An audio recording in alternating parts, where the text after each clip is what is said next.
Do you think there's a...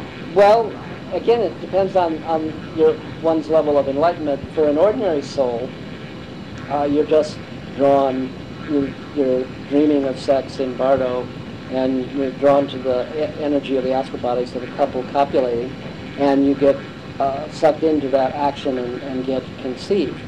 For another individual, they may be choosing a particular gene pool and trying to bring their parents together. So the esoteric meaning of a Valentine card, when the cherub is shooting the arrow at a couple, is they're bringing the parents together to create the gene pool of the appropriate vehicle they need for incarnation, and not caring too much that their parents may not actually be a great marriage, but they'll be right for them. And as soon as the kid is conceived, then the marriage, becomes dysfunctional.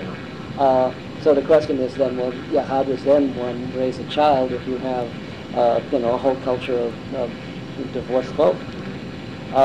So it's complex, but I think in the next level,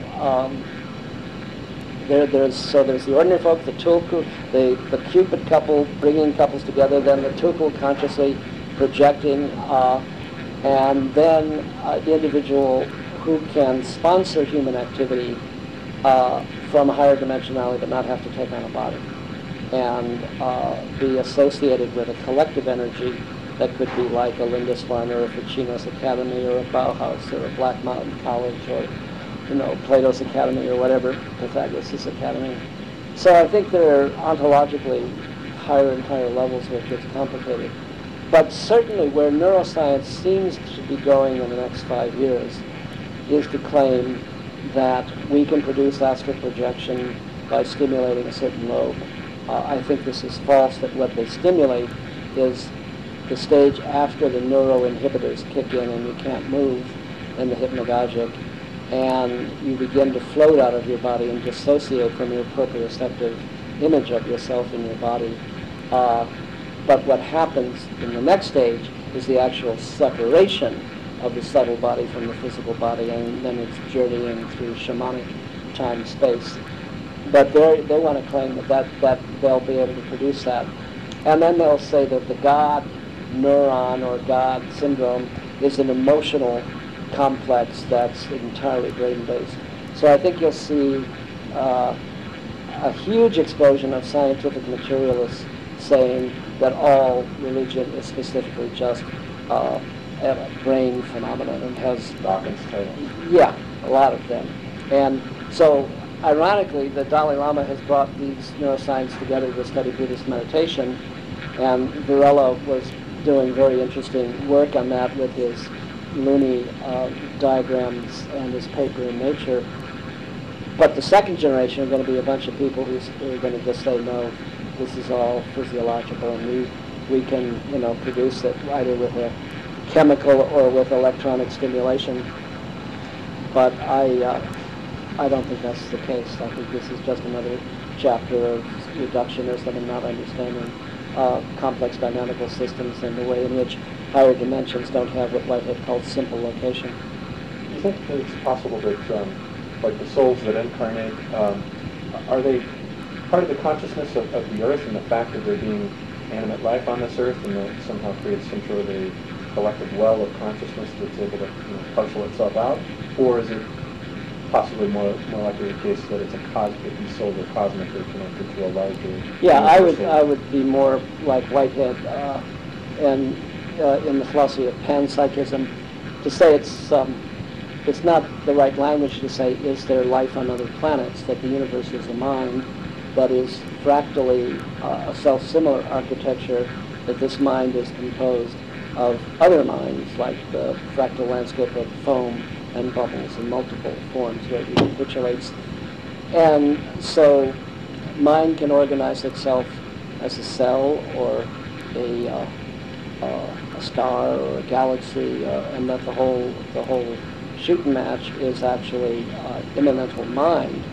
And I'm sure we're going to find bacterial life on the moons of Jupiter, and we're going to find Mars. Yeah, and we'll probably find, well, Steiner, interestingly, says Mars had life, but it was extinct from the catastrophe. Read about them finding all those water courses. Yeah. Right. Have a message for me or no? Okay, great. And also some of the rocks were kicked off by meteors and landed here in Antarctica and carrying macromolecules and the building blocks. Yeah, and so the theory that life was first on Mars and migrated to Earth and seeded the oceans, the panspermism of Crick, is one scenario. Yeah. But I'm sure, like, Nature had an article about bacteria that are at like 4,000 meters in the ocean, and they affect the magnetization of the rock at the Pacific Rift. And as the rocks come out, these bacteria affect and live and change the magnetic structure of the rock.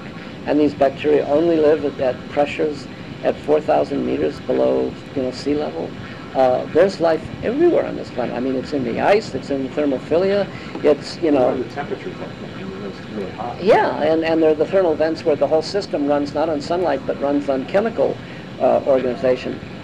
So I think life is a self-organizing system, but that it's a mistake to think that rocks are dead, because, the old image of Gaia that, even Jim Lovelock and Lynn used about 20 years ago, and I argued with them against it, was that life was kind of like a thin film on the rock vessel. Well, we now know that the supernova that sent all these, exploded and sent all these heavy metals in our direction as it coalesced into the planetary swirls, all these heavy metals sank into the core of the planet and created this big iron crystal. And at a certain point of self-organization, it turned on and generated a magnetic field, so that the geomagnetic structure, the geomagneto of the planet, is necessary to create the field around the Earth that protects membrane formation so that cellular evolution is possible. So there is no division between geology and biology. It's a continuum. And so Celtic animism has always emphasized. Okay, yeah, he's been doing his vacuuming too. Thanks, Charlotte.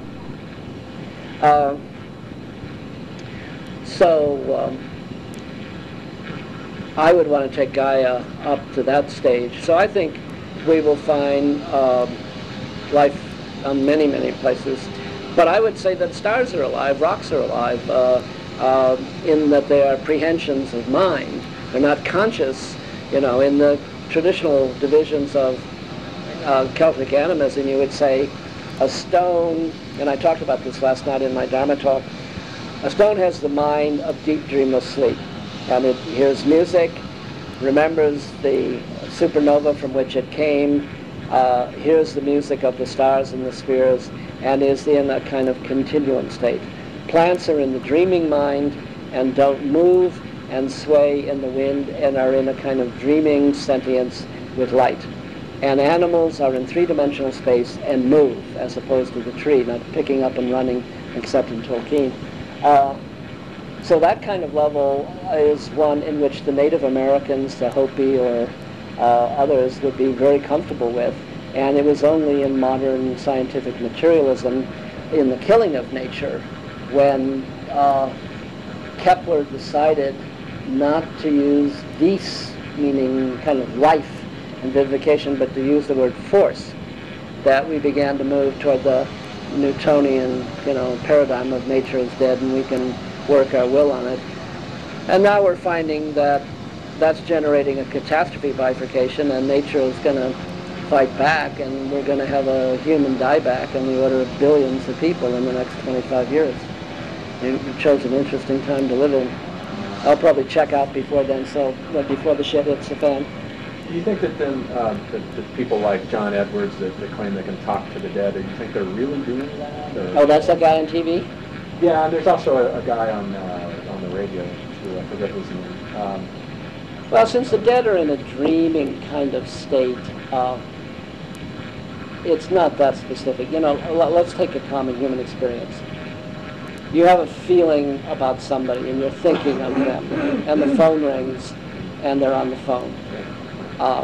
And you might even take it further and you have a kind of bad feeling and they're on the phone and they say, your dad just died, or something like that. Well, why then do we need the phone? You know, why not take it one level, and then you just get this message, oh God, you know, my brother is calling me and he's telling me dad died.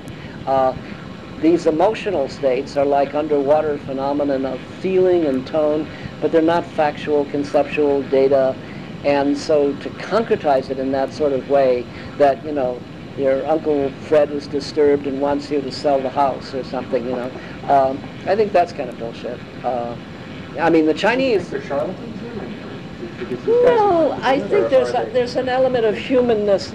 You know, it's like, take my experiences of calcium delirium. Well, I had all these, you know, visionary experiences. Well, if I were, that's me, you know, that's just who I am. If I were a materialist and a sports car driver, I would be dreaming of Ferraris, you know, instead of angels. So it's, you see what you are. And so they have a certain kind of emotional, artistic predisposition.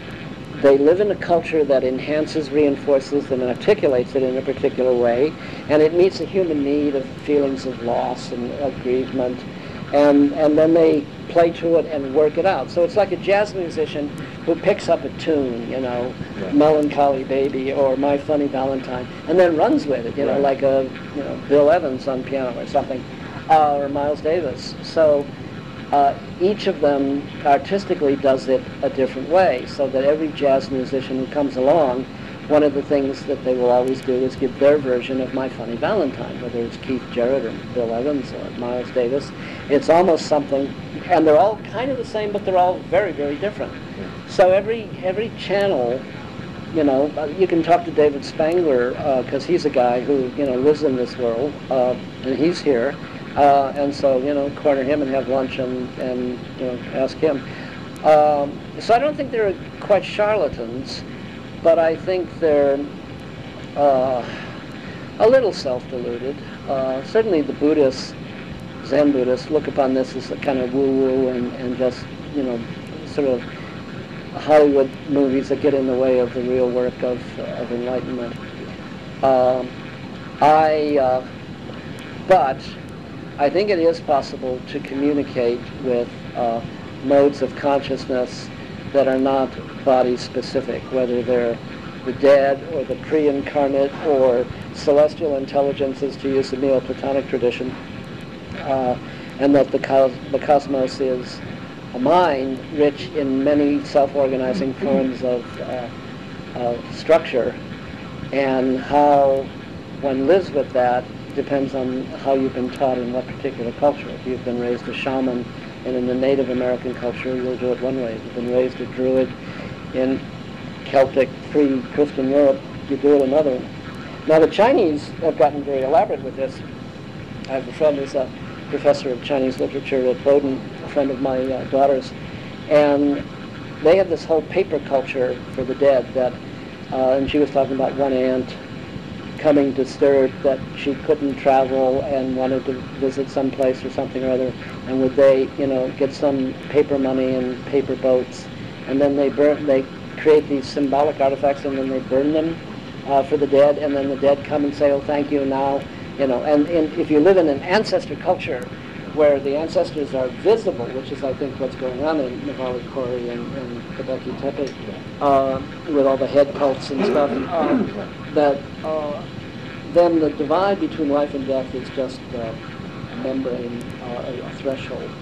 And so in that sense, this guy who's doing this on TV is doing something that used to be very, very common, but now in our culture where we've evolved, it's become misplaced concreteness, to use Whitehead's phrase. I don't think it works like that. But in my own, you know, spiritual experiences, I've had very little to do with spiritualism, seances, and the dead. It's all subtle experiences that are very different. It's kind of funny, you know. I talk to my, you know, kids before they were conceived, and or not talk, but, you know, mind-to-mind transmission. And so why not with the ancestors of the dead? But I've never done that. You've never seen a ghost? Yeah, I've seen ghosts in hotels and things like that were parked there. You mentioned, I was going to say last night, I distinctly felt something touching me last night as I was lying in my bed in the travel lodge there falling asleep, and I felt something tapping on my bed. Yeah. You know, I've had that experience. not a ghost experience, but I had that experience.